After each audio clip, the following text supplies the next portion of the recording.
Elle se porte bien. La production céréalière a progressé à fin 2015 de 35%. Et cet excédent est constitué en grande partie de blé tendre, soit 12 millions de quintaux, d'orge avec 6 millions de quintaux, alors que le blé dur a enregistré un additionnel de 4 millions de quintaux. Et c'est ce qui ressort d'un diagnostic réalisé par le ministère de l'Agriculture et de la Pêche maritime. Ce diagnostic concerne la période entre 2000 et 2015.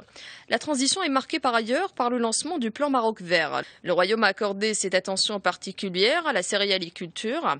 Ainsi, la production moyenne est passée de 58,4 millions de quintaux entre 2000 et 2007 pour atteindre les 80 millions de quintaux entre 2008 et 2015.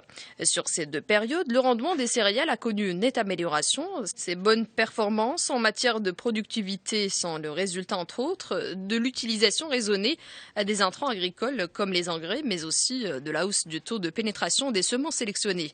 À noter que depuis le lancement du plan Maroc vert, le volume d'utilisation des semences à fort potentiel génétique il est donc passé de près de 650 000 quintaux en 2008 à plus de 1,4 million de quintaux en 2015. Par ailleurs, ces 15 années écoulées ont connu le renforcement de la part céréalière.